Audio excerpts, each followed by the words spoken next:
Muy buenos días, queridos hermanos y amigos que me estáis viendo y escuchando en esta mañana de miércoles. Como os dije ayer, hoy voy a hablar acerca de la Nueva Jerusalén, porque creo que es uno de los temas más bonitos que hay en el Nuevo Testamento. Aunque a veces se malinterpreta o no se llega a conocer o a entender en su justa medida. Así que para empezar voy a leer un pasaje que es un poco largo, pero es el que describe a la Nueva Jerusalén. Así que vamos a leer en el libro del Apocalipsis capítulo 21, versículos 10 al 27.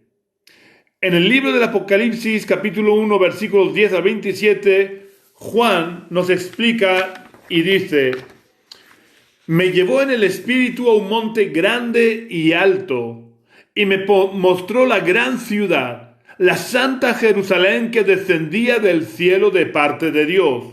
Tenía la gloria de Dios y su fulgor era semejante al de una piedra preciosísima, como piedra de jaspe, diáfana como el cristal. Tenía un muro grande y alto, con 12 puertas, y en las puertas 12 ángeles y nombres inscritos, que son los de las 12 tribus de los hijos de Israel. 3 puertas al oriente, 3 puertas al norte, 3 puertas al sur, 3 puertas al occidente. El muro de la ciudad tenía 12 cimientos, y sobre ellos los 12 nombres de los apóstoles del Cordero. El que hablaba conmigo tenía una caña de medir de oro para medir la ciudad, sus puertas y sus muros. La ciudad se halla establecida como un cuadrado. Su longitud es igual a su anchura. Con la caña midió la ciudad 12.000 estadios. La longitud, la altura y la anchura de ellas son iguales. Y midió su muro 144 codos según medida de hombre, la cual era la del ángel. El material de su muro era de jaspe, pero la ciudad era de oro puro, semejante al vidrio limpio. Los cimientos del muro de la ciudad estaban adornados con toda clase de piedras preciosas. El primer cimiento era de jaspe, el segundo de zafiro, el tercero de ágata, el cuarto de esmeralda, el quinto de ónice, el sexto de cornalina, el séptimo de crisólito, el octavo de berilo y el noveno de topacio, el décimo de crisopraso, el undécimo de jacinto y el duodécimo de amatista. Las 12 puertas eran 12 perlas. Cada una de las puertas era una perla. Y la calle de la ciudad era de oro puro como vidrio transparente. En ella no vi templo, porque el Señor Dios Todopoderoso es su templo y el Cordero. La ciudad no tiene necesidad de sol ni de luna que brillen en ella, porque la gloria de Dios la ilumina y el Cordero es su lumbrera. Las naciones que hayan sido salvas andarán a la luz de ella, y los reyes de la tierra traerán su gloria y su honor a ella. Sus puertas nunca serán cerradas de día, pues allí no habrá noche. Llevarán a ella la gloria y el honor de las naciones. No entrará en ella ninguna cosa impura o que haga abominación y mentira, sino solamente los que están inscritos en el libro de la vida. Al leer este pasaje, surge una pregunta que no siempre sabemos responder con claridad. La pregunta es: ¿qué es la Nueva Jerusalén?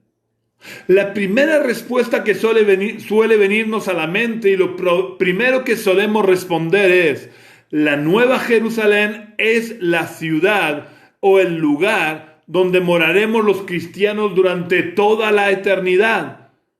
Pero, ¿es esta la respuesta correcta? Eso es lo que voy a tratar de explicar en esta mañana. Porque la respuesta es curiosa. La respuesta es sí y no. Me explico. Hay partes del pasaje que sí parecen describir una ciudad y otras partes donde se ve claramente que está hablando de un lugar o una imagen simbólica de la iglesia. Así que, ¿cómo puede ser una ciudad lo que describe Juan y a la vez no serlo, sino ser una imagen simbólica de la iglesia? Para explicar esto debemos entender que en este momento Juan está siendo usado por Dios como profeta. Y como con frecuencia la profecía de los profetas respondía a una visión doble, que el profeta no era capaz de diferenciar y que por tanto entremezclaba en sus profecías. Para entender esto mejor voy a enseñaros un dibujo. Este de aquí es el profeta. Estos son los dos acontecimientos proféticos que él está describiendo. La visión, su línea profética es lo que vemos en esta línea. Así que visto de perfil podemos apreciar claramente que entre las dos profecías hay todo un espacio que las separa, pero que este espacio el profeta no puede ver, como ocurría, por ejemplo, en las profecías mesiánicas.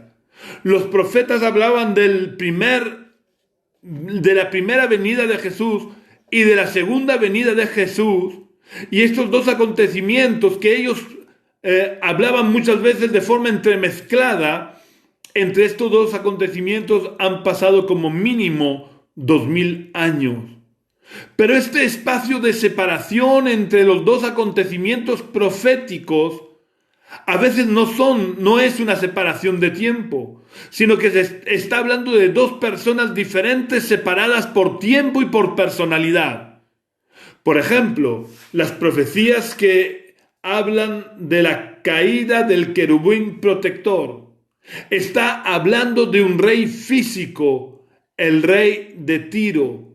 Y sin embargo, todos o casi todos los estudiosos de la Biblia reconocen y coinciden que también está hablando de Satanás cuando se rebeló contra Dios. Otro ejemplo es, por ejemplo, cuando Daniel profetiza acerca de Antíoco Epifanes, que sería aquí, que vivió unos 200 años antes de Cristo. Pero a la vez está profetizando del anticristo, que aún no se ha manifestado, por lo que entre los dos objetos de la profecía de Daniel han transcurrido como mínimo 2200 años. ¿Por qué los profetas mezclaban las profecías? Pues muy sencillo, porque lo que aquí vemos claramente que son dos acontecimientos proféticos diferentes, ellos al estar mirándolos de frente, estaban viendo esto. Y por tanto eran incapaces de ver lo que ocurría entre los dos acontecimientos proféticos y profetizaban como si fuera el mismo acontecimiento. Pues esto es lo que le ocurre a Juan en este momento, cuando él habla acerca de la Nueva Jerusalén. Él era absolutamente incapaz de distinguir entre las dos visiones que responden al nombre de la Nueva Jerusalén. Pero ahora que nosotros tenemos la perspectiva de toda la revelación bíblica, podemos distinguir las dos profecías entremezcladas, y es lo que voy a tratar de hacer en este día. Vamos a empezar viendo la descripción que no corresponde con la de una ciudad, para que nos demos cuenta que realmente la Nueva Jerusalén responde a una imagen simbólica de la iglesia. Vamos a leer en Apocalipsis capítulo 21 y versículo 2. En Apocalipsis capítulo 21 y versículo 2 dice: y yo, Juan, vi la santa ciudad, la Nueva Jerusalén, descender del cielo de parte de Dios, ataviada como una esposa hermoseada para su esposo. Pregunto, ¿qué es lo que va a ver Juan que responde al nombre de la santa ciudad, la Nueva Jerusalén. Está claro en el pasaje que responde a una esposa hermoseada para su esposo. Por lo que creo que empieza a poder vislumbrarse que la Nueva Jerusalén es una imagen simbólica de la iglesia. Pero para que nos quede un poquito más claro, vamos a leer en el libro del Apocalipsis, capítulo 20, Apocalipsis capítulo 21, versículos 9 y 10. El Apocalipsis capítulo 21, versículos 9 y 10, dice: Entonces vino a mí uno de los 7 ángeles que tienen las 7 copas llenas de las 7 plagas postreras, y habló conmigo diciendo: Ven acá, te mostraré la desposada, la esposa del Cordero. Me llevó en el espíritu a un monte grande y alto, y me mostró la gran ciudad, la santa Jerusalén, que descendía del cielo de parte de Dios. ¿Qué le dijo el ángel a Juan que le iba a mostrar? Claramente vemos que el ángel le dice a Juan que le va a mostrar la desposada, la esposa del Cordero. Si el pasaje quedara aquí, estaría claro que nosotros interpretaríamos que le iba a mostrar a la iglesia, porque la iglesia es la desposada, la iglesia es la esposa del Cordero. Sin embargo, ¿qué es lo que el ángel le muestra al apóstol Juan? El ángel le muestra la gran ciudad, la santa Jerusalén. Por lo que podemos concluir con toda rotundidad que la iglesia, que es la desposada, que es la esposa del Cordero, es la Nueva Jerusalén. O dicho de otra manera, la Nueva Jerusalén es un símbolo de la iglesia. Pero vamos a ver cómo la demostración de que la Nueva Jerusalén es un símbolo de la iglesia no se limita solo a estos versículos que acabamos de ver. Vamos a desgranar la descripción que hace Juan de la Nueva Jerusalén. Juan empieza diciendo que la Nueva Jerusalén tenía la gloria de Dios. Y creo que todos estaremos de acuerdo que la gloria de Dios ya no está en el lugar santísimo del templo, sino que la gloria de Dios está en la iglesia. Pero además, en todo el relato, Juan describe la Nueva Jerusalén como edificada en oro y piedras preciosas. Así que vamos a ver en qué consiste la edificación que perdurará por toda la eternidad, hecha por los cristianos. Vamos a leer lo que el apóstol Pablo le escribió a la iglesia de Corinto en 1 Corintios capítulo 3 y versículos 12 y 13. 1 Corintios capítulo 3 versículos 12 y 13, el apóstol Pablo dice: Si alguien edifica sobre este fundamento con oro, plata y piedras preciosas, o con madera, heno y hojarasca, la obra de cada uno se hará manifiesta, porque el día la pondrá al descubierto, pues por el fuego será revelada. La obra de cada uno, sea la que sea, el fuego la probará. Vemos que nuestras obras serán probadas por el fuego, por lo que las únicas obras que perdurarán por toda la eternidad será la que hayamos edificado con oro, con plata y con piedras preciosas. Estoy hablando, claro está, simbólicamente. No me refiero a que tengas que ofrendar oro o joyas, como dicen los falsos maestros de la prosperidad. Y estas obras que perdurarán curiosamente es lo mismo que vio el apóstol Juan en la Nueva Jerusalén: oro, perlas y piedras preciosas. Juan nos dice que la Nueva Jerusalén tendrá 12 puertas y cada una de ellas tendrá el nombre de las 12 tribus de Israel. Por lo que la entrada a la Nueva Jerusalén está claro que será a través del pueblo de Israel. Así que ahora vamos a leer lo que dijo Jesús a la mujer samaritana en el Evangelio de Juan, capítulo 4 y versículo 22. El Señor Jesús le dijo a la mujer samaritana: vosotros adoráis lo que no sabéis, nosotros adoramos lo que sabemos, porque la salvación viene de los judíos. Jesús dijo que la salvación viene de los judíos, es decir, la entrada a la iglesia es a través del pueblo judío. Antes de seguir, me parece oportuno aclarar que el que las puertas de la Nueva Jerusalén sean las 12 tribus de Israel y el que la salvación viene de los judíos, no quiere decir que tengamos que hacernos judíos para salvarnos, porque las puertas es el lugar por donde se entra.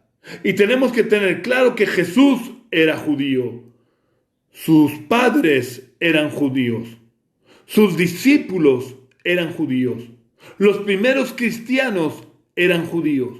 Por eso, para entrar en la iglesia teníamos que entrar a través del pueblo judío.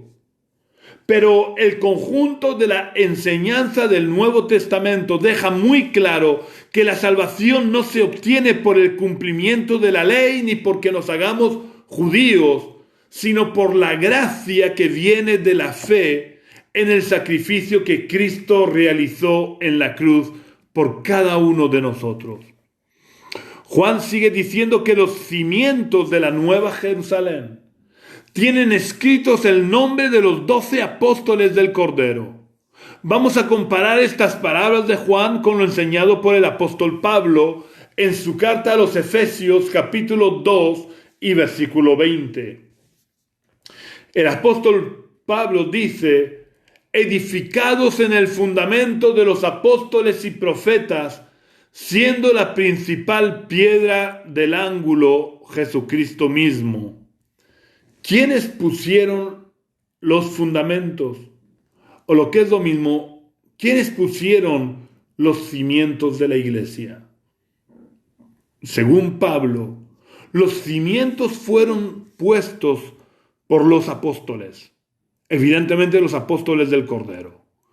¿Veis los símbolos y veis las similitudes que hay entre la Nueva Jerusalén y la iglesia?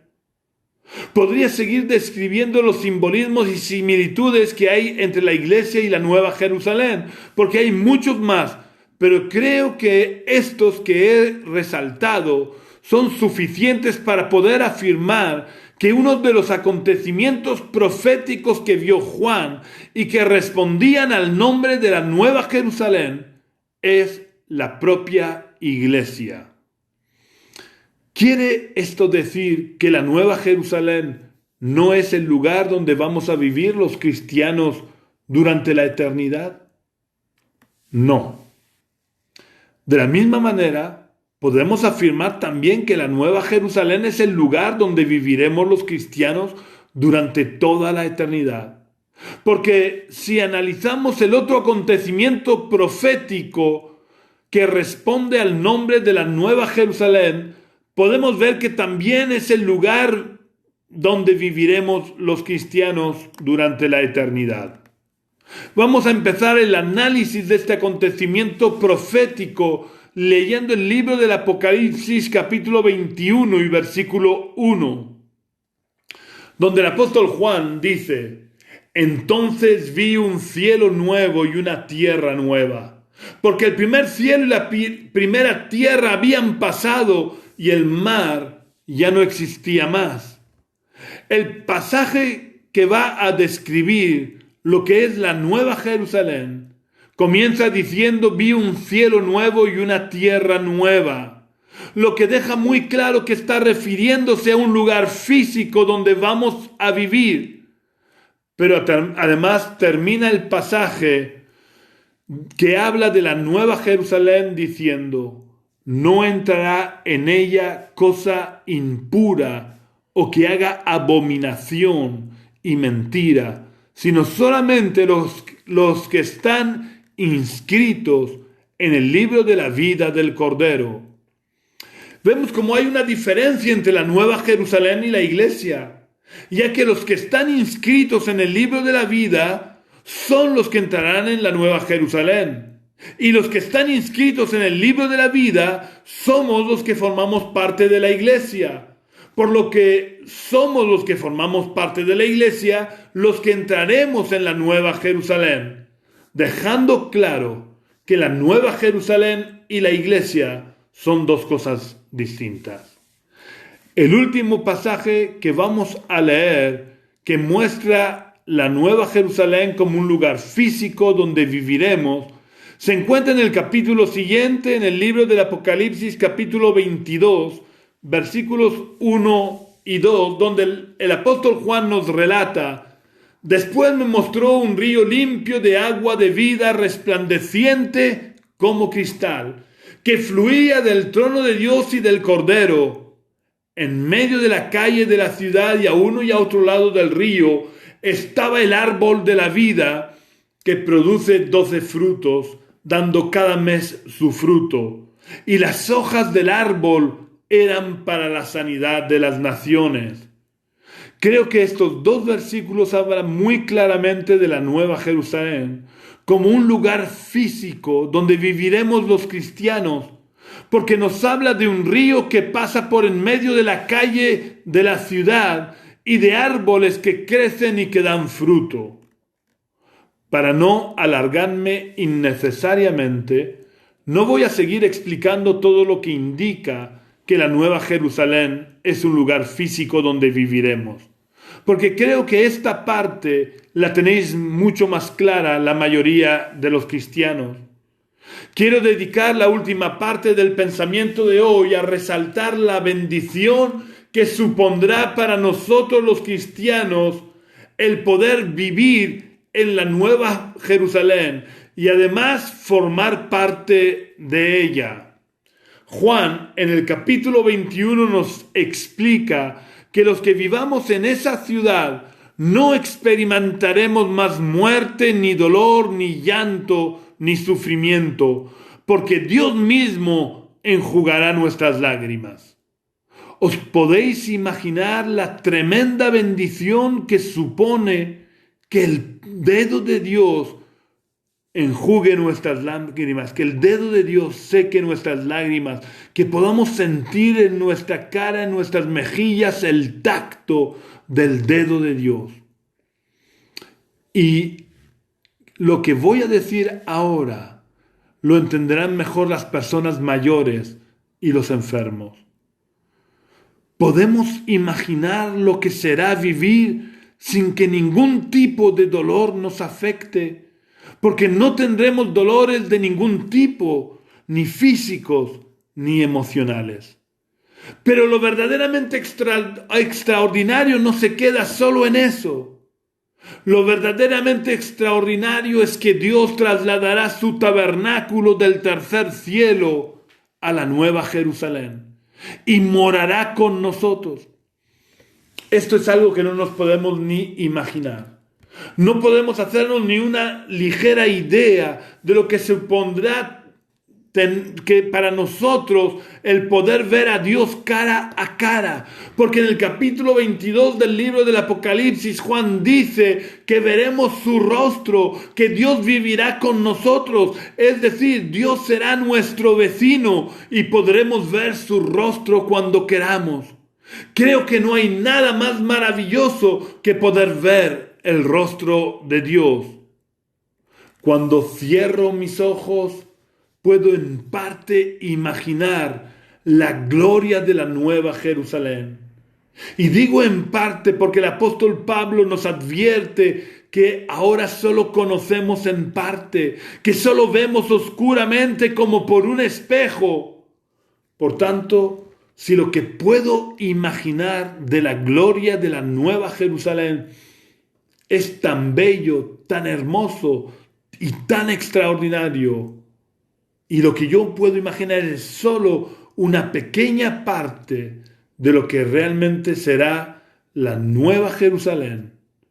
¿Cómo no será ver la nueva Jerusalén en todo su esplendor, con toda su gloria? Y no solamente verla, sino formar parte de ella.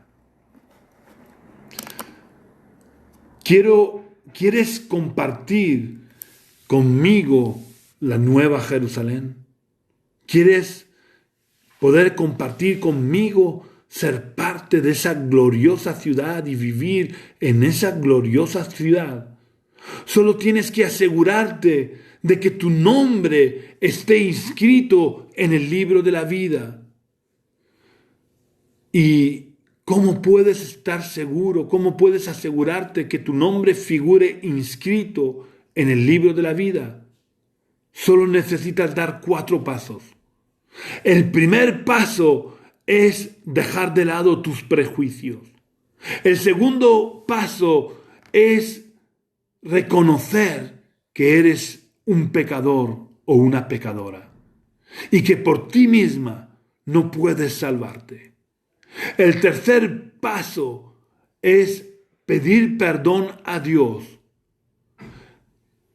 Pedir que el beneficio del sacrificio de Cristo en la cruz se haga efectivo en tu vida. Y el cuarto y último paso es invitar a Jesús a entrar en tu corazón y dejar que Él reine sobre tu vida. Que Dios os bendiga, que Dios nos bendiga a todos y nos fortalezca para que, como dice Juan también en Apocalipsis, seamos de los llamados, pero no solo de los llamados, seamos también de los elegidos, pero no solamente de los llamados y elegidos, ahí no se queda la cosa. El apóstol Juan dice, y fieles. Tenemos que perseverar fieles hasta el final, porque solo el que perseverare hasta el fin será salvo. De esta manera podremos pasar toda la eternidad formando parte de la gloriosa Nueva Jerusalén y podremos vivir en esa gloriosa ciudad. Mañana, si Dios quiere, hablaré acerca de que la muerte no es el final. Un abrazo para todos vosotros, que Dios os siga bendiciendo grandemente.